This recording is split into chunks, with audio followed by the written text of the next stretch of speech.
میرے عزیز دوستوں اور بزرگوں، یہ وقف کا قانون موڈی اس لیے لائے ہیں یا قانون بنانا چاہتی ہیں اس بل کے ذریعے کہ مسلمانوں سے مسجدوں کو چھین لیا جائے، مسلمانوں کی درگاہوں کو چھین لیا جائے، خانخاہوں کو چھین لیا جائے، قبرستانوں کو چھین کر قبروں کو مسمار کر دیا جائے۔ یہ ان کا مقصد ہے۔ اس بل کو پڑھو آپ، اور اگر کوئی وقف کی پراپرٹی پر 22 سال سے قابض ہے تو اس کو مالک بنانے کا قانون بنانا چاہتے۔ جو جائیداد کو اللہ کے نام پہ ہم وقف کر دیے اس کو کہہ رہے ہیں کہ نہیں، اب اس کا مالک کوئی اور ہوگا۔ ہر زاویے سے بھارت کے مسلمانوں کو ان کی مذہب سے دور کھینچنے کی کوشش کی جا رہی۔ Uniform civil code, uniform civil code, Bharat ایک گلدستہ ہے۔ اگر موڈی یہ کہیں گے کہ نہیں، گلاب کے پھول سے چمیلی کی خوشبو آنا، اگر موڈی یہ کہیں گے کہ کانٹے سے موتیا کی خوشبو آنا، تو کہاں سے آئے گی؟ گلاب کے پھول سے گلاب کی خوشبو آئے گی، چمیلی کے پھول سے چمیلی کی خوشبو آئے گی۔ یہ بھارت ہے، یہ پھولوں کا ایک گلدستہ ہے۔ مگر بی جے پی، آر ایس ایس، کیونکہ آر ایس ایس کے 100 سال مکمل ہو رہے ہیں، وہ یہ چاہتے ہیں کہ ہماری مذہبی شناخت کو ختم کر کے رکھ دیا جائے۔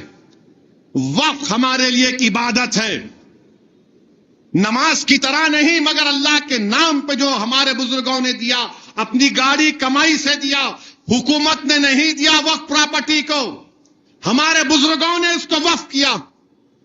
آج موڈی کہہ رہے ہیں اس کا مالک اللہ کو نہیں، اس کا مالک اللہ نہیں رہے گا۔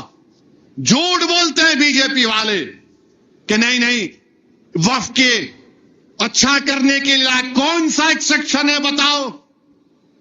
تم غیر مسلم کو زیادہ ممبر بنا سکتے؟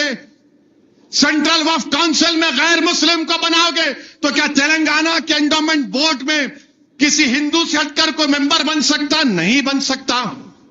کیا کاشی وشوناتھ میں کسی غیر ہندو کو ممبر بنائیں گے؟ نہیں بن سکتا۔ کیا آندھرا پردیش کے، اڑیسہ کے، تمل ناڈو کے ہمارے ہندو دھرم کے بھائیوں کے انڈومنٹ بورڈ میں کوئی ممبر بن سکتا؟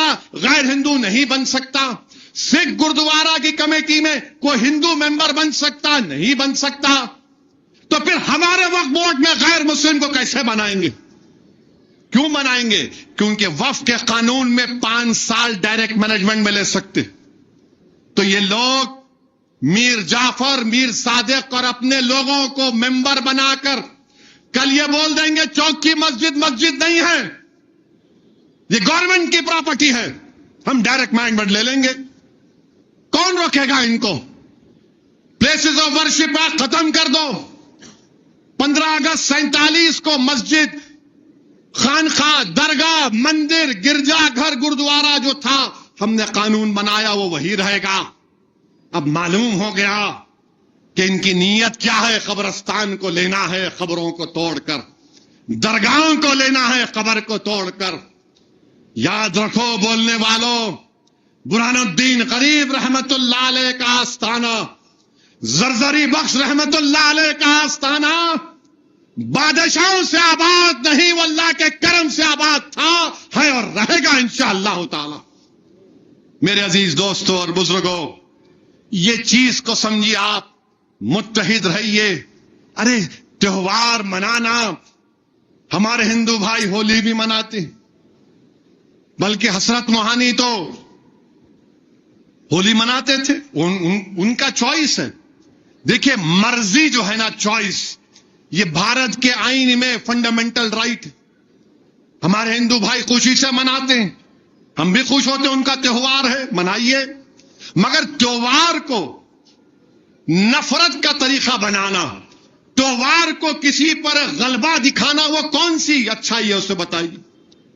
ہم وہ دبئی میں جو کرکٹ میچ ہوا، چیمپئنز ٹرافی ہم جیت گئے، نیوزی لینڈ کو ہرا دیے، مسجد کے سامنے آ کے پتھر پھینک رہے۔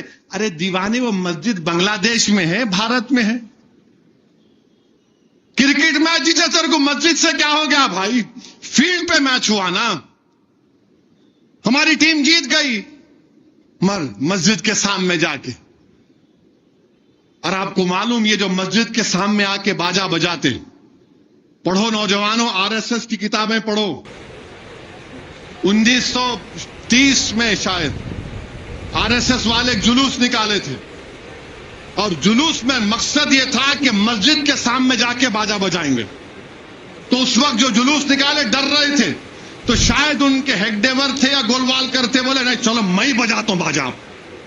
یہ جب سے چل رہا ہے، یہ پہلے نہیں تھا. یہ ان کی کتابیں ہم پڑھتے ہیں نا، معلوم ہے، اس لیے گاڑی پہ گولیاں چلاتے، اسی لیے ہمارے کو ہر وقت گالی دیتے یہ لوگ. اور پھر یہ گالی دیتے تو ان کے مرمرے جو ہے وہ بھی ہم کو گالی دیتے. میرے عزیز دوستوں اور بزرگوں، ہمت کو بلند رکھو. ہم کسی مذہب کے خلاف تھے نہ کبھی رہیں گے.